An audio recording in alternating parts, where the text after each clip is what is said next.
Okay, only 10 people are there. How many are present? What are active members? Yes, sir. Okay, Satya.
Okay, so today we're going to start the topic ad budget. And with this topic, we have started with the unit number 4.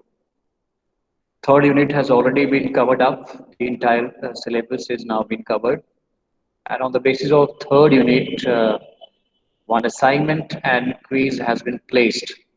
Now, I hope that you all are solving the quiz and doing your assignments. And the deadline is 8th of November and 12th of November. 8 is for the assignment and 12 is for the quiz. So you all required to attempt those two options. So let's begin with the topic ad budget. Simply, we talk about the budget. Budget is nothing but the financial burden which are incurred in doing some act. The expenses, the expenditure of the company, which are specifically spent on preparing the advertising and broadcasting the advertisement. So the overall cost which are incurred in creating an ad and broadcasting an ad is known as ad budget. The ad budget may be like it can comprise of different expenses like the stationaries, uh, the uh, the fees which are paid to the ad makers or the ad agencies to prepare the ad, to pay the endorsement charges for the celebrities if you have hired a celebrity to advertise your to promote your advertisement content. Obviously the cost which are incurred in designing your ad, which are charged by the ad makers or the ad agencies, are few of the example, different elements of the ad budget. So we calculate all together. Ad budget doesn't mean that only the charges which are spent on creating or forming the ad by the ad agency. That's not true. The ad budget means what? The overall expenses which are specifically reserved for an ad making as well as for the ad communications. So that's called the ad budget. हम simply budget बनाते हैं किसी company हर department के हिसाब से या अपने जो कॉस्ट ऑफ एक्टिविटीज होती है उसके हिसाब से they prepared a certain budget throughout for the throughout the year कि भाई एक कंपनी को जो है एक फॉर एग्जांपल की जो लेबर्स के लिए जो एम्प्लॉयज के लिए वो कितना बर्डन होगा कंपनी को जो रिसर्च करने में कितना पैसा लगेगा कंपनी को जो टूल्स एंड इक्विपमेंट खरीदने में कितना पैसा लगेगा इसी तरीके से एड के लिए भी कंपनी यूजुअली एक बजट बनाती है if it is a big company the corporate, then obviously the company reserves their funds a percentage of their profit for making and broadcasting their budgets for their communication process. और वो budget जो कि सिर्फ और सिर्फ add के preparation और उसके कम्युनिकेशंस के लिए खर्च होता है, उसको हम कहते हैं ad budget. The expenses which are incurred in forming as well as communicating the advertisement content to the target audience is known as ad budget. छोटी से लेकर बड़ी से बड़ी जो एक्सपेंसेस होती है वो सारे के सारे एड बजट के अंदर ही आते हैं. एड बजट मैं फिर आपसे बता रहा हूँ, ad budget doesn't mean the expenses which are only incurred in forming the ads. That's not only the complete ad budget. So ad budget means what the overall expenses. छोटी से छोटी अगर चीज उसके अंदर लगती है, अगर आपने एक पेपर का भी यूज किया, एक पेंसिल का यूज किया, स्टेशनरी कॉस्ट, तो वो भी एक एड बजट के ही अंदर आता है. यूजुअली एक जनरली एक डिसिप्लिन है एक कंपनी की, जो एक कोड ऑफ कंडक्ट है कि अपने टोटल लास्ट रेवेन्यू का 2 से 5% लास्ट रेवेन्यू, मतलब फॉर एग्जांपल अगर हमें अगर 2021 के लिए अगर अपना एड बजट बनाना है, तो हम 2021 के शुरुआत में जब हम कैलकुलेट करेंगे कि हमारे 2020 का जो टोटल टर्नओवर कितना रहा, जो टोटल हमारे बेनिफिट्स कितने हुए, या हम अगर कहेंगे कि अप्रोक्स जो एस्टिमेशन ऑफ बेनिफिट्स का वो कितना है, उसके हिसाब से उसका 2 से 5% का हिस्सा यूजुअली एक एड मेकर कंपनी को खर्चना चाहिए. अब ये डिपेंड करता है कंपनी की वो कि भाई अब बहुत ज्यादा अगर ब्रांडेड कंपनी है, वो स्टैब्लिश कंपनी है, तो मे बी उसका बिना एड में बहुत ज्यादा एक्सपेंस किए हुए काम चल जाए. लेकिन अगर एक डेवलपिंग कंपनीज है और या फिर वो नई नई मार्केट के अंदर आई, तो उसको एक खासा परसेंटेज अपने एड के ऊपर लगाना पड़ेगा और इस तरीके से कंपनी का प्रमोशन हो पाएगा. तो वो तो बात हो गई आपके एक्सपेंसेस की. यहाँ पे सिर्फ हम पहले डेफिनेशन की बात कर लें, तो ad budget are nothing but the cost, the expenditures, the expenses which are uh, fixed by the company in doing their communication. Communication means what? The ad communications. तो जो ओवरऑल खर्चा आएगा उसको हम क्या देते हैं? Ad budget. डेफिनेशन कह रहा है कि an advertising budget represents estimate of a companies promotional expenses over a certain time period. More importantly, so it's nothing but the promotional cost. Ad क्या है? आपके एक प्रमोशनल कॉस्ट के ही अंदर आता है. आपके सेल्स को प्रमोट करता है, आपके प्रोडक्ट को मार्केट में एनहांस करता है, इस्टेब्लिश करता है. एड के अंदर हम क्या करते हैं? कम्युनिकेशन कंटेंट प्रिपेयर करते हैं, और वो कम्युनिकेशन कंटेंट किससे रिलेटेड होता है? ऑब्वियसली आपके प्रोडक्ट या सर्विसेज या कंपनी की पॉलिसी जो भी हो. कहीं ना कहीं इसका जुड़ाव किस चीज के ऊपर है? इसका जुड़ाव आपकी कंपनी के प्रमोशंस के ऊपर है. तो वो खर्चा जो कंपनी के कम्युनिकेशन सिस्टम को मार्केट में स्प्रेड आउट करने के लिए खर्चा होता है, कंपनी को स्टैब्लिश करने में खर्चा होता है, उसको हम एड बजट कहते हैं. एक certain period of time, usually company अपने हर साल का एक एड बजट डिसाइड करती है.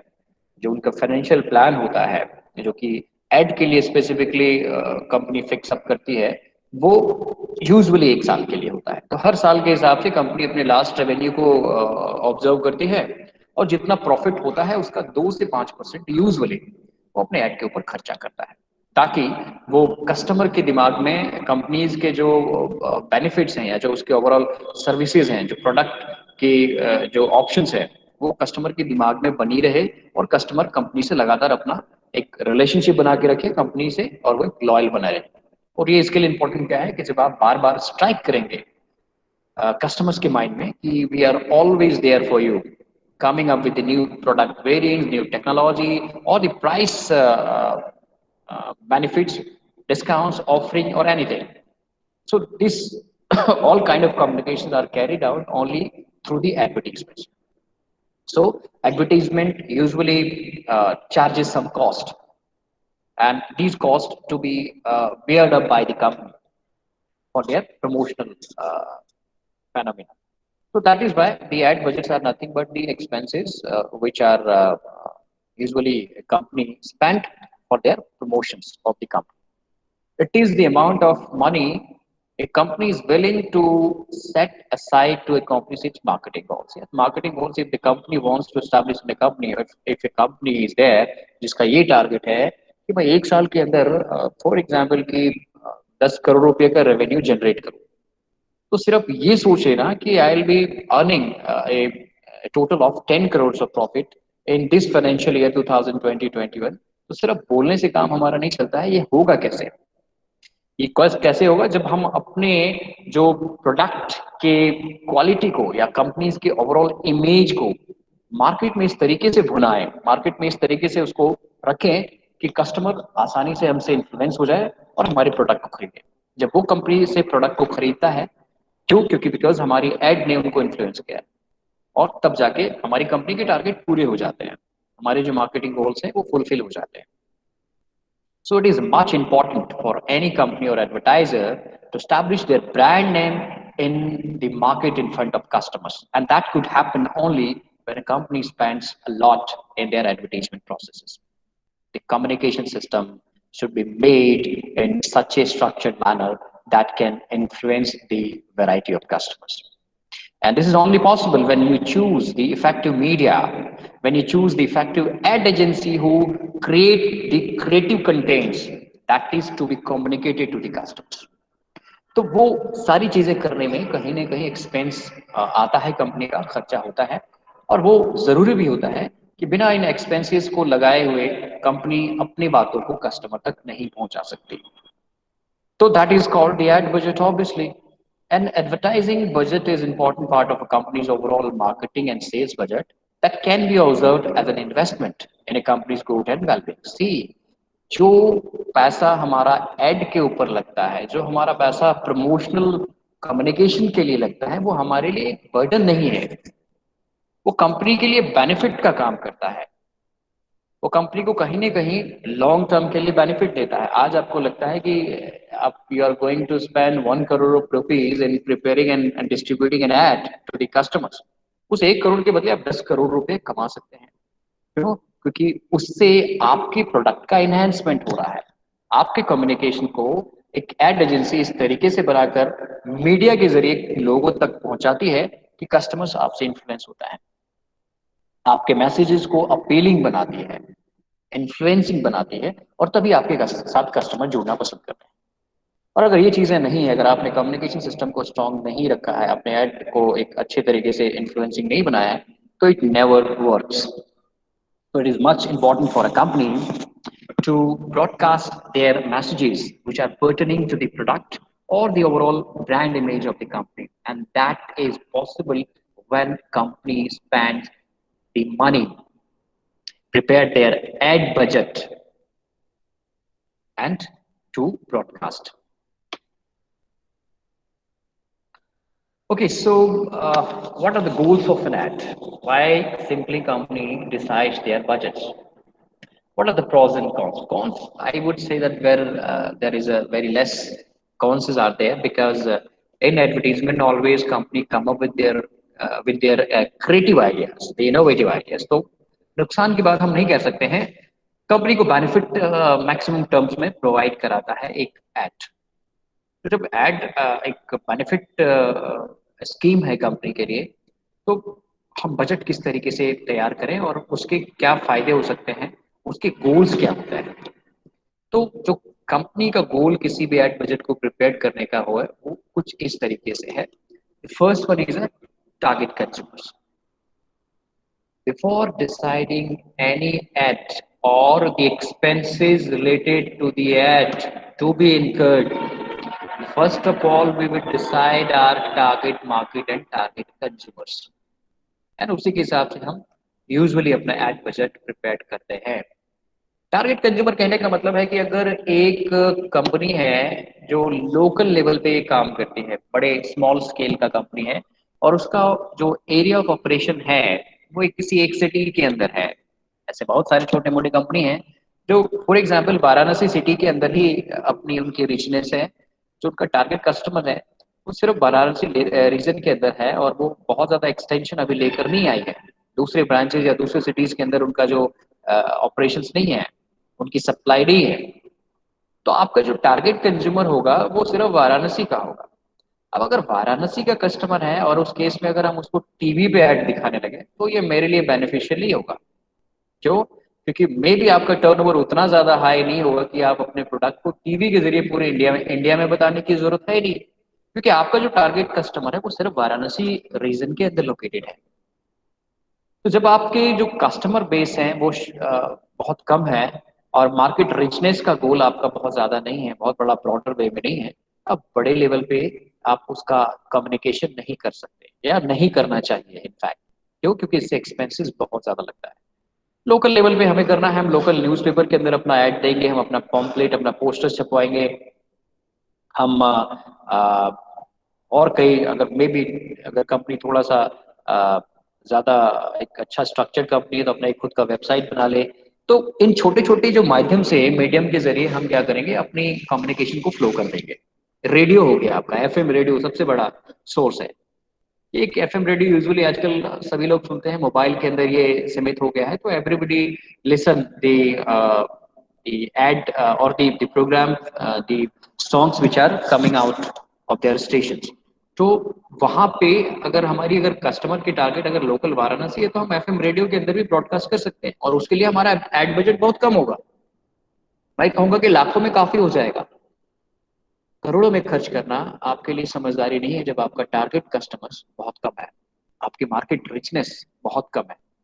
तो एड एक्सपेंसेस जब हम डिसाइड करते हैं तो सबसे पहले हम अपने टारगेट कंज्यूमर्स या टारगेट मार्केट के बारे में सोचते हैं, and depending upon the available customers and the market richness we usually decide our total expenses.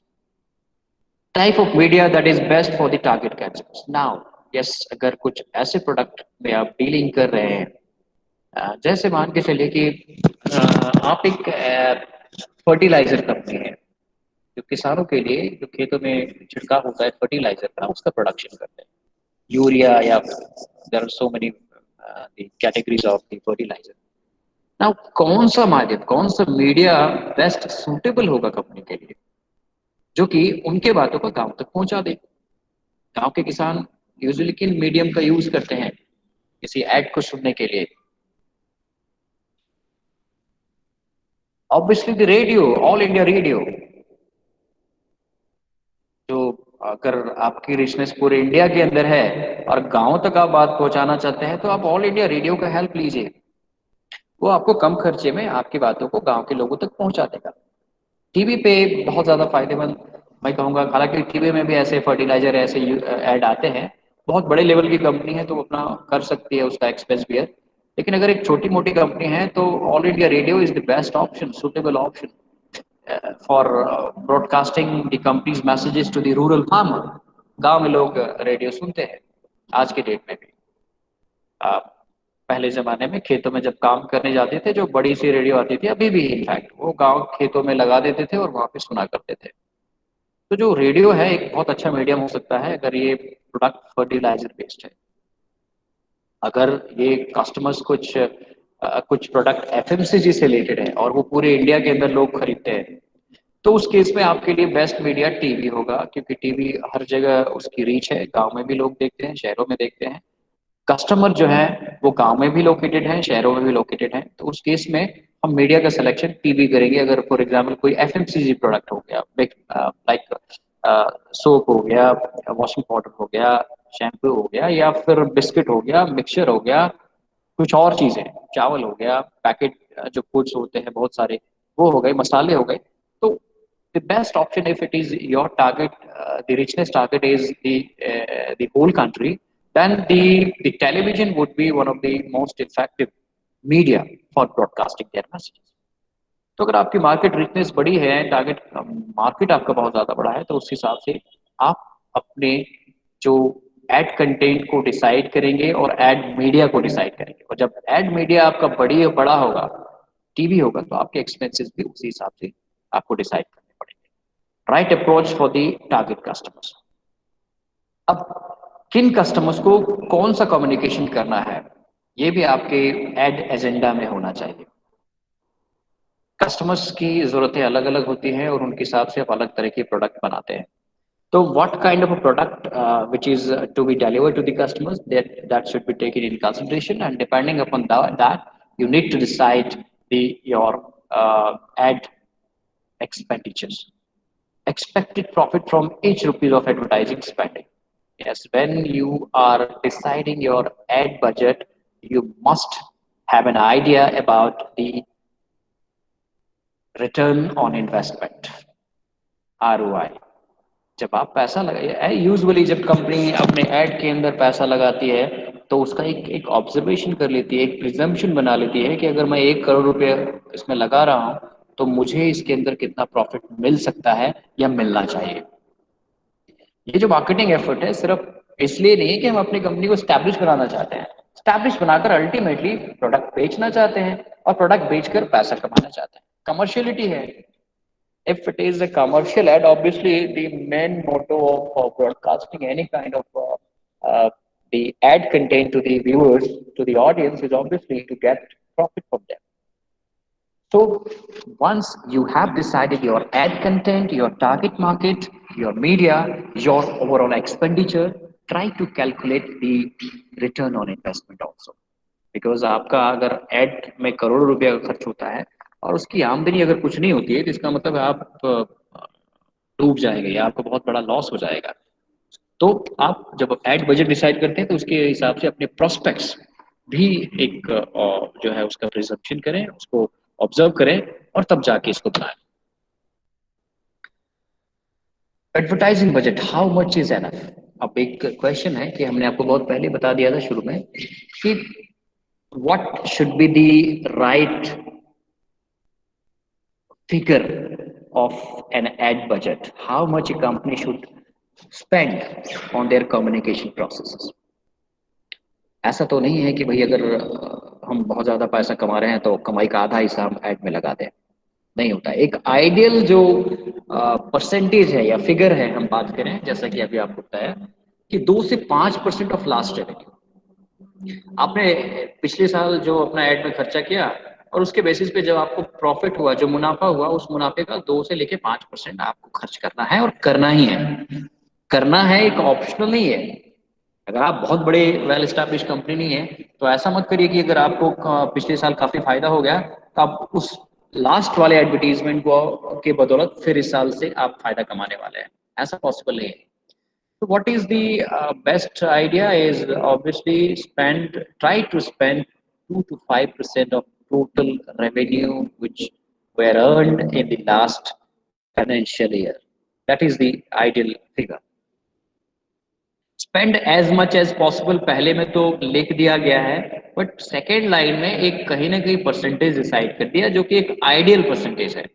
अभी कोई रोक नहीं है, अगर आपके पास बहुत ज्यादा प्रॉफिट है तो आप 2 से 5 के बजाय 10% भी कर सकते हैं, लेकिन कहा गया है कि 2 कम से कम मिनिमम और 5% मैक्सिमम होना ही चाहिए। इस फिगर को हम आइडियल फिगर मानते हैं। अगर आप मार्केट में अपनी स्टैब्लिशमेंट बनाकर रखना चाहते हैं, अपनी सस्टेनेबिलिटी को आप इंश्योर करना चाहते हैं, तो आपको टोटल रेवेन्यू का इतना परसेंटेज हिस्सा कम से कम एड के अंदर खर्च करना ही होगा। Spend what the competition spend. Now कई बार ऐसा होता है कि हम कॉम्पिटिटर की स्ट्रेटेजीज को देखते हुए भी अपना एड बजट तैयार करते हैं या एड कंटेंट तैयार करते हैं, और कंपटीशन में ये चलता ही रहता है।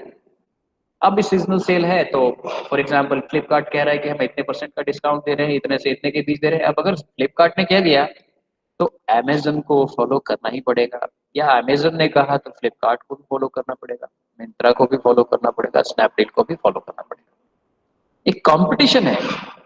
अगर सिर्फ एक कंपनी कहती है कि we are giving certain discount और offering to the customers within this tenure, तो ये चीजें जो दूसरी उसके कॉम्पिटिटर हैं उसको ध्यान से देखने की चीज है और वो उस चीज पे मार्केट के साथ कॉप अप करके चलेगा। अगर नहीं करता है तो उसके हिसाब से कंपनी की सस्टेनेबिलिटी मार्केट में बहुत अच्छी नहीं रह पाएगी, रिस्पॉन्स अच्छा नहीं रह पाएगा। तो कंपटीशन के बेसिस पे है कि भाई फलाने कंपनी ने अगर कहा कि हम अपने प्रोडक्ट के अंदर ये इनोवेशन लेकर आ गए, या किसी जो कंपनी ने कोई बड़ी जो मैं बात करूंगा क्लॉथिंग कंपनी है, या जैसे रेमंड हो गया, या और कोई दूसरे पीटर इंग्लैंड हो गया, एलन सोली हो गया, तो उसके अंदर भी कंपटीशन है। अगर किसी कंपनी ने कहा कि we are giving 50% flat discount on our individual products, so this is the challenge for the other company dealing in the same industry कि भाई उनको भी एक नया क्रिएटिव आइडिया लेकर आना पड़ेगा और वो क्रिएटिव आइडिया ब्रॉडकास्ट भी करना पड़ेगा। तो एक कंपनी जब कह रही है तो दूसरा कंपनी स्ट्रेटेजी तैयार करेगी, और स्ट्रेटेजी करना ही नहीं है, उसको मार्केट में फैलाना भी है। और फैलाने के लिए अल्टीमेटली वो एड कंटेंट तैयार में खर्चा करेगी, मीडिया का सिलेक्शन करके उस पर खर्चा करेगी। तो इस तरीके से कहीं ना कहीं कंपटीशन को देखते हुए मार्केट में हमारा बजट तैयार होता है। हमारी जरूरत नहीं है, हम एक स्टैब्लिश कंपनी है, लेकिन एक कोई नई कंपनी आया है मार्केट में तहलका मचा रहा है, वो कह रहा है कि हम आपको इतने परसेंट का डिस्काउंट दे रहे हैं, एक के साथ एक फ्री दे रहे हैं, ये हमारे साथ जुड़ने के बाद ये आपको फायदे होंगे। तो क्या आप उस केस में चुप रहेंगे? नहीं रहेंगे। Obviously you have to have an idea to compete with your competitors. So that's why you start doing something new. And उस क्रिएटिविटी को आप अल्टीमेटली मीडिया के जरिए आप ब्रॉडकास्ट करेंगे। तो कंपटीशन के जो कंपटीटर का स्ट्रेटेजी है, एड स्ट्रेटेजीज है, उसको देखते हुए भी कई बार आपको कम या ज्यादा खर्च करना पड़ता है, यूजुअली ज्यादा खर्च करना पड़ता है। Budget based on goals and task. आपके गोल्स क्या हैं? आप क्या प्रॉफिट कमाना चाहते हैं मार्केट के अंदर, क्या कवरेज चाहते हैं, कस्टमर्स बनाना चाहते हैं, तो इसके ऊपर भी आपको ऐड लगाना पड़ता है। जैसे है कि मैं आपको एग्जांपल देता हूँ कि आप अभी देखते होंगे कि बच्चों के लिए एक ऑनलाइन कोडिंग का एक एप्लीकेशन आ रहा है, क्या है, जूनियर हट या कुछ ऐसा ही है, जूनियर हंट या कुछ ऐसा है। बार वो हर प्रोग्राम के अंदर, टीवी के हर चैनल्स के अंदर, यूट्यूब के अंदर, फेसबुक के अंदर, मतलब इतना ज्यादा उसका ऐड आ रहा है कि कहीं ना कहीं कस्टमर्स के दिमाग में ये बात चल रही है, और कई लोगों ने उसके हिसाब से डिसाइड भी कर लिया होगा कि हमें अपने बच्चों को कोडिंग सिखानी है। That's obviously an unethical practices. How the coding classes could be considered as one of the important subject matter for the kids। 5 साल सबको आप प्रोग्रामर ही बनाएंगे क्या? जरूरी नहीं है। कंप्यूटर सीखना अपनी बात है, एक वेबसाइट बनाना ऑनलाइन एक दूसरी बात होती है। आप 5 साल, 7 साल, 10 साल के बच्चों को आप मेंटरी कह रहे हैं, और उसके बाद उसके अंदर ये भी अपने ऐड में कह रहे हैं कि भाई गवर्नमेंट ऑफ इंडिया ने कहा है, एजुकेशन मिनिस्ट्री ने कहा है कि भाई बच्चों को भी कोडिंग सीखना जरूरी है। These are the unethical practices. But कहने का मतलब है कि उस कंपनी का जो है इरादा ये है, ऑब्जेक्टिव ये है कि जल्दी से जल्दी मार्केट को कवर अप करें, मार्केट के अंदर अपना स्टैब्लिशमेंट करें, और इस तरीके से हमारा मुनाफा हो जाए। तो बहुत ज्यादा पैसा वो खर्च कर रही है हर मीडिया के ऊपर, चाहे वो वेब मीडिया हो, चाहे वो प्रिंट मीडिया हो, चाहे वो ऑडियो विजुअल मीडिया हो, हर जगह अपने ऐड को प्लेस कर रहा है। अब इस ऐड को चलाने के लिए, इसको कम्युनिकेट करने के लिए उसको पैसा तो लगता होगा। तो उसका मकसद ये है कि कम से कम समय में, अभी अच्छा टाइम है, अभी जो लॉकडाउन का या तो चल रहा है या नहीं तो नहीं भी चल रहा है, तो स्कूल्स बंद है। अब स्कूल्स बंद है तो बच्चे घर में क्या करेंगे? खुरापती करेंगे। तो चलो ऐसा एप्लीकेशन लेकर आते हैं, और उसके अंदर जो अपने गुणों को बताते हैं कि how the coding classes is much beneficial to the students as well as for their parents. तो कहीं ना कहीं वो मिसलीड कर रहे हैं। और जैसे ये कोरोना काल खत्म हो जाएगा, पेंडेमिक खत्म हो जाएगी, उसके बाद शायद इसके ऐड आने कम हो जाएंगे। क्यों? क्योंकि उस समय बच्चा खाली नहीं बैठा रहेगा। अभी सबको पता है कि बच्चे स्कूल नहीं जा रहे हैं, तो this is the right time to come up with creative ideas like coding classes, like online classes and so forth। तो ये चीजें यूजुअली कंपनी इसलिए कर रही है कि उसको जल्द से जल्द इस स्पेसिफिक पैंडेमिक काल में ही अपने आप को स्टैब्लिश करना है। तो उसके गोल्स जैसे हैं उस हिसाब से वो कंपनी पैसा खर्च कर रही है। Okay, budgeting process. Now, if a company decide, a big company decide their ad budgeting, then obviously it requires sequential steps to be followed। छोटी मोटी कंपनी, बड़ी कंपनी अगर बात करते हैं बजट प्रिपरेशन की, तो so many things are to be taken in consideration, जरूरी है। तो वो कौन कौन से स्टेप्स हैं? प्रिपरेशन ऑफ बजट, यानी कि आप अपने सारी चीजों को देखते हुए, आपके ऑब्जेक्टिव्स क्या हैं, आपकी टारगेट मार्केट्स क्या है, आपकी जो फाइनेंशियल कैपेबिलिटी क्या है, इन सारी चीजों को देखते हुए आपने एक ब्लूप्रिंट, जो मार्केटिंग डिपार्टमेंट है, मार्केटिंग हेड है, मार्केटिंग मैनेजर कह रहे हैं, यूजुअली वही हेड होता है। तो उसने एक जो है रफ एस्टिमेशन तैयार कर लिया, ब्लूप्रिंट तैयार कर लिया बजट का। अब he is not the wholesale authority company के अंदर कि उसको पास करके एड को वो प्रिपेयर करके ब्रॉडकास्ट कर दें। तो he need to consult with his senior. Top level management पे हो जाएगा, जो कंपनी के टॉप लेवल एग्जीक्यूटिव्स होते हैं, सीनियर मैनेजर होते हैं, उनके पास वो प्रेजेंटेशन के लिए जाएगा, ताकि जो टॉप लेवल मैनेजमेंट है फिर अपनी जरूरतों के हिसाब से उस ब्लूप्रिंट को देखे, और अगर उसको सब कुछ सही लगा तो अप्रूव कर दे, और अगर नहीं लगा तो उस केस में उसमें हम जो टॉप लेवल मैनेजमेंट है थोड़ा मॉडिफिकेशन करके या उनके हिसाब से जो सही लगेगा वो फिर अपडेट करेंगे। जब वो पास हो जाता है, वो पूरी तरीके से जो ब्लूप्रिंट तैयार किया गया वो मैनेजमेंट को अगर पसंद आ जाता है, तो उसका हम एग्जीक्यूशन कर देते हैं। एग्जीक्यूशन का मतलब होता है कि हम मार्केट में इम्प्लीमेंट कर देते हैं, यानी कि ऐड बन गया, ऐड की ब्रॉडकास्टिंग हो गई, और उसके बाद फिर monitoring and controlling of the budget. अब जब ऐड हमारा ब्रॉडकास्ट हो गया तो उसके रिस्पॉन्सेस क्या मिल रहे हैं मार्केट में, क्या कस्टमर क्रिएट हो रहा है, क्या हमारी जो गोल्स हैं वो फुलफिल हो रही है, या फिर हमारा पैसा बर्बाद जा रहा है। तो कुछ दिनों या कुछ महीनों के बाद जो टेन्योर है जिसमें डिसाइड किया गया था ऐड के जरिए हमें ये ऑब्जेक्टिव हासिल करनी है, अगर वो हो जाती है तो उसके हिसाब से फिर हमारा नेक्स्ट बजट डिसाइड होगा। अगर नहीं होता है तो प्रॉब्लम कहाँ पे आ रही है, what is the wrong with the add, हम फिर वापस उसको मॉनिटर करके उसके अंदर अपग्रेडेशन करते हैं। नेक्स्ट जब हम ऐड बनाएंगे तो लास्ट अपने ऐड के इफेक्टिवनेस को देखते हुए अगला बजट बनाएंगे। the different factors which influences an ad, किन किन चीजों पे हमें ध्यान देने की जरूरत है while we think about the ad budget. The first one is a advertising plans. Advertising plans are the overall strategy of an ad, like what kind of message to be circulated, what kind of media to be selected, how much the total cost would be incurred in making an ad and broadcasting the ad. We first of all decide the overall plan. Planning is the first stage. Being a management student, हम बात करते हैं कि planning is the first stage of any organizational initiatives. So if it is all about the ad making, ad broadcasting, we need to decide about the overall elements of an ad. The media selections, the cost, the market richness, the customer base, the objective and so on.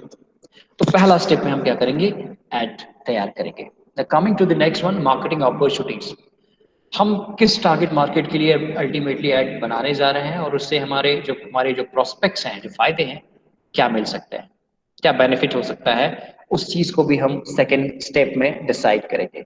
Market में competition क्या है, जो हमारा add है वो क्या competitor के add से या उनकी मार्केटिंग स्ट्रेटेजी से मैचअप हो रहा है, या कुछ अलग है।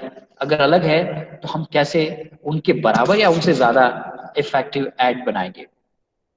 जब ज्यादा इफेक्टिव ऐड बनाएंगे तो ऑब्वियसली हमें पैसा भी ज्यादा खर्च करना पड़ता है। तो तीसरे वाले में हम अपने कॉम्पिटिटर के एड स्ट्रेटेजीज को भी ऑब्जर्व करेंगे। प्रोडक्ट लाइफ साइकिल, आप जिस चीज के लिए ऐड करने जा रहे हैं क्या वो प्रोडक्ट जो प्रोडक्ट है उसकी लाइफ साइकिल शॉर्ट है या लॉन्ग ड्यूरेबल प्रोडक्ट्स है।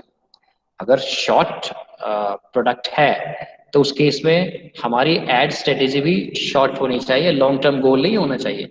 अगर आप कह रहे हैं कि एक महीने के लिए, अगर हम डिश टीवी कह रहे हैं कि we are giving 50% discount on all our recharge plans and that is only for 1 month, so what does it mean कि एक महीने के हिसाब से आप अपनी एड स्ट्रेटेजी बनाएंगे और एक महीने के बाद उसको ब्रॉडकास्ट नहीं करेंगे, क्योंकि आपका जो ऑफरिंग था कस्टमर्स के लिए वो सिर्फ एक महीने के लिए डिसाइड की गई थी। तो प्रोडक्ट के लाइफ साइकिल को देखते हुए हम ऐड बनाते हैं। अगर एक प्रोडक्ट है जिसकी जो ड्यूरेबिलिटी है, लाइफ पीरियड है, वो कम है, तो हम ऐड लॉन्ग टर्म बेसिस पे नहीं बना सकते। हम अपने ऐड को शॉर्ट बनाएंगे और उस पर एक्सपेंडिचर भी हम कम करेंगे। Cost of advertising, obviously, we need to observe our financial strength of the company, our weaknesses, and so on, so that the total cost of the advertising is decided. हम ये देख रहे हैं कि कॉम्पिटिटर अगर बहुत ज़्यादा पैसे खर्च कर रहा है, मे बी वो फाइनेंशियली कैपेबल एस्टैब्लिश कंपनी है, अगर आप उसके बराबर खर्च करने लगे तो फिर आपके दूसरे एक्सपेंसेस पूरे नहीं होंगे और इस तरीके से आपको लॉस होगा। तो आप अपने हिसाब से कॉस्ट डिसाइड करेंगे, अपने इंटरनल फैक्टर्स को। External factors are obviously there, but you need to consider your internal factors first of all. The internal factors may be like the financial capability of the company, goals of the company, the market richness of the company and so on. अपने limitations को या अपने plus या minus point को देखते हुए आप add बनाते हैं, एक्सटर्नल फैक्टर्स को बाद में ऑब्जर्व करते हैं। पहले अगर आपने एक्सटर्नल फैक्टर को देख के बना लिया और इंटरनली आपके पास कुछ नहीं है, तो आपके लिए लॉस का एक कारण बनेगा। टाइप ऑफ द प्रोडक्ट्स, कितने तरह के प्रोडक्ट आप किसी ऐड के जरिए दिखाने जा रहे हैं, या हर प्रोडक्ट के ऊपर अलग अलग ऐड बनाने जा रहे हैं, या इंटीग्रेटेड फॉर्म में आप बहुत सारे प्रोडक्ट को एक ही ऐड में दिखाना चाहते हैं, उसके ऊपर भी कॉस्ट आपका डिसाइड होता है। अगर एक कंपनी 5 फ्लेवर या 5 डिफरेंट मॉडल्स को अलग अलग तरीके से अगर बनाना चाहती है, तो it it may take lot of the financial expenses of the company. और अगर आप एक ही में बहुत कुछ दिखाना चाहते हैं, तो इस जैसे यूजुअली क्या होता है कि कोई मान के चले कि एक प्रिंट ऐड है जिसमें अभी फेस्टिवल सीजन के ऊपर एक कंपनी लाइक एलजी है या सैमसंग है, अपने टेलीविजन के सारे जो मॉडल्स हैं वो एक साथ दिखाना चाहती है। अब एक साथ दिखाना चाहती है तो एक पेज में, छोटे से पेज में वो सारे उसके जो कंटेंट है वो आ जाएगा, एक साथ उसकी कम्युनिकेशन हो जाएगी। अब अगर कंपनी चाहती है कि एक नया इनोवेशन हुआ है, ओएलईडी का एक नया मॉडल आया है और सिर्फ उसी को उसको मार्केट में इनहेंस करना है या लॉन्च करना है, तो उसके लिए वो अलग से करेगी, तो उसका कॉस्ट अलग से आएगा। तो डिपेंड करता है कि आप अपने वैरायटी ऑफ प्रोडक्ट्स को एक साथ ब्रॉडकास्ट करना चाहते हैं या इंडिविजुअल प्रोडक्ट को करना चाहता है। एड एक्सपेंसेस उसी के हिसाब से आपको लगेगा। इंपॉर्टेंस ऑफ द रिटेलर्स, अगर आप ऐड करते हैं तो ऑब्वियसली आपके जो इंटरमीडिएटरीज हैं, जो रिटेलर्स हैं, जो आपके प्रोडक्ट को मार्केट में बेचते हैं, तो उनके लिए कितना बेनिफिशियल होगा। सिर्फ अपने पॉइंट ऑफ व्यू से आप कभी ऐड नहीं बनाते हैं, अल्टीमेटली आपके प्रोडक्ट को कोई रिटेलर्स या मीडिएटर ही बेचता है, तो उनके लिए वो कितना अपीलिंग है या उनको कितना ज्यादा बेनिफिट देगा, उसके हिसाब से भी आपको ऐड बनाने की जरूरत होती है।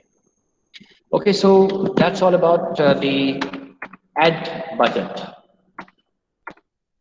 Any questions pertaining to the topic you may ask?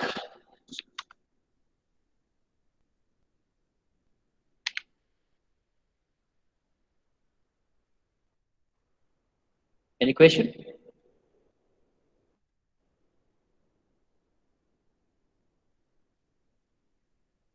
Okay, thank you.